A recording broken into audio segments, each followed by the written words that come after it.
Hey guys, welcome back. Hope you had a good day today. Good day for me, blah, blah, blah. Uh, what did I wear today?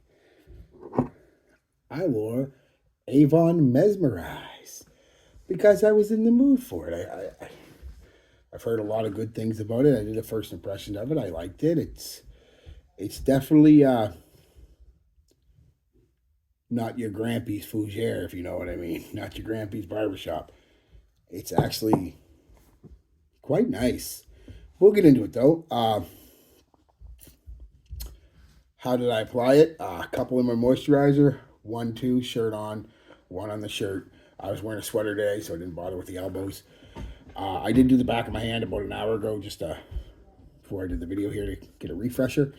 And yeah, man, I really like this stuff. Um, some of the notes are citrus, uh, orange and bergamot, uh, apple, exotic spices. I pick up mostly in the exotic spice, cinnamon, nutmeg, clove, and a hint of star anise, licorice, and amberwood, amber and woods, not amber woods, amber and woods. Um, so what do you get when you first put it on? I get a citrus hit with a blast of citruses with a sweet apple. Now apple can go either way, sweet and or green and sour. This is more of your sweet apple, but again, this isn't an overly sweet scent by any stretch. But it's enough sweetness throughout the scent, not just with the apple. A couple other notes we'll get into that, just the right amount of sweetness. It just kind of adds a bit to the scent. So a sweet apple, uh, some sweet, slightly smoky, though again not a smoky scent, just the smokiness in the background. Uh, Powder sweet. Uh, I don't know what quite's giving that. There is I think it's myrrh in this. If I'm not mistaken. I could be wrong there, but it's kind of giving it that, like I said, that slightly sweet, slightly smoky, powdery vibe. Uh, the powdery sweetness could also be coming from amber, which this has, but I pick up the amber a little later. This is more of a where amber gives a bit more of a different type of sweetness. This is more in lines with, like I said, a smoky sweetness. So I'm assuming it's some kind of incense or resin, but maybe myrrh. I'm not sure though. Um, then some spices start to come through. I pick up mostly cinnamon and nutmeg at first, uh, then a hint of the star anise, like I said, a slight licorice vibe, and mostly clove though, and the cooling kind of clove that gives that cooling effect clove can give, almost mentholy without the menthol smell. It has the clove smell, but if used a certain way, clove does give off that fresh, cooling kind of vibe, and that's kind of the clove that I pick up in here. Very nice, very nice. Um, uh, and with them warm spice or with them spices of warm vanilla, almost creamy amber. That's what I start to pick up the amber. It's vanilla like, creamy, smooth, and vanilla like. Again, not overly. It's not a vanilla scent, but mixing with them spices, it is so nice. And that's kind of stays. That's kind of the rest of the scent, the whole scent until the far dry down, where you start picking up. You've already lost the citrus for the most part. Let's be real, but you're you're starting to, the spices are still hanging on. The a slight powdery smokiness is still kind of hanging on, and the woods and musky dry down come out, and it's just gorgeous, just a gorgeous scent.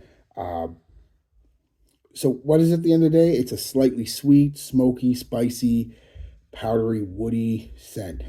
Now this is a fougere barbershop scent, and it does have aspects of those, but it's not as soapy and powdery and clean as most barbershops think a zero pour homme.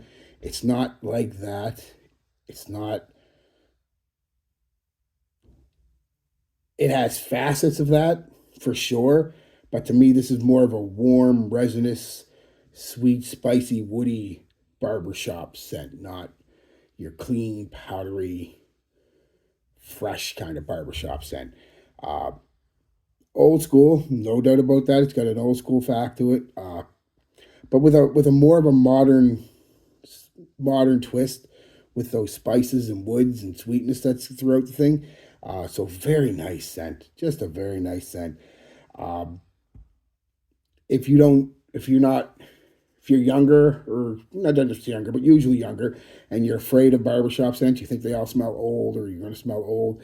This might be a nice starter for you because it's going to give you more than just that. And then once you come to appreciate something like this, you can move on to the more traditional barbershop type scents, the Azzaros, uh, stuff like that. Just yeah, gorgeous, gorgeous. Now this isn't eau de cologne, but it performs more like a good eau de toilette on me. Anyway, the performance was eau de cologne. I expected 4 or 5 hours. I got 8, and you could even stretch it into the 9 hour mark. But it's a very light skin scent that last hour. So, but you can if you want. 2 hours, a pretty good, but pretty solid projection for about an hour. A little more than an arm's length out there. Nothing beast monstrous or anything, but good projection.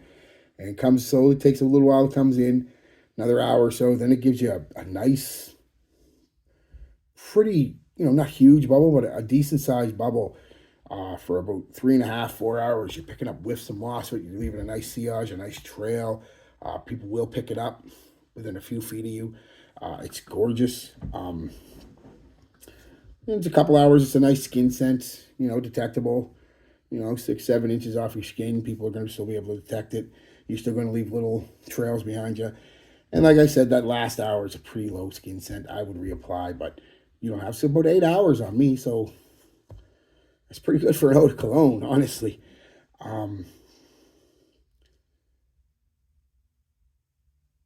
I get the hype that this gets hype every now and then. It seems like every couple of years a big reviewer talks about it and picks up a little bit of hype, then goes away, picks up a little bit of hype, goes away. But everybody who smells it, generally, no, I should say everybody, but in general, most people who smell it like it. They really like it. It's most people classify it as a hidden gem, a great cheapie, all that stuff, which it is. I will agree with that 100%. Uh, yeah, it's great. Uh, a compliment factor, I did get a compliment. I didn't really go anywhere today. Like I said, I had today off. I just stayed in almost the whole day. I just fucking, other than my workout, I just kind of vegged. But my nephew wanted to go to the store, so he asked me if I drive down to the store. So I drove him down to the store, and I was going with him because he's always got $5 on him. $5 ain't getting you nothing nowadays. I still make him use his $5 because he's got to learn, but I'll pay the difference.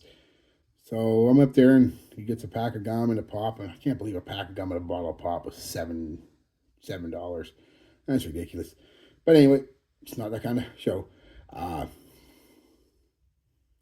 So I go to pay the difference with my debit card. I put my debit card out, and the lady working behind the counter goes, "Oh, that's a nice watch." I was wearing this watch. I was like, "Oh, thank you. It is a nice watch. Nothing fancy, but I said, oh, thank you. It is a nice watch." And they should, like a minute, like not even a minute, however long it took me, just at the end of the transaction, she said, "And you smell really nice too." Thank you very much. Have a good day. My little nephew's like, "Uncle Wayne, I think she liked you." I'm like, "Yeah, she's like 25, buddy. She's a little too young for me." Uh, but yeah, so it'll get you compliments even from younger ladies. So great, it's a great scent. It's cheap, $30 to get you a bottle. It's easy. Most discounters, if not 20. Uh, so uh, again, it's one of those ones though. I mean, most people like it, so you'd probably be safe blind buying it. But I don't recommend a blind buy at all. Smell it if you can. If you can't, you really want to try it. I mean, it's $20, $30. You're not out a whole shit ton of money. It's not like you're buying a Tom Ford or Christian Dior or YSL or something where you're spending hundreds of dollars. So you're out 20 or $30. You can sell it pretty much for that price. So yeah, give it a try if you can, guys. Peace, love, be good to each other, and be good to yourselves.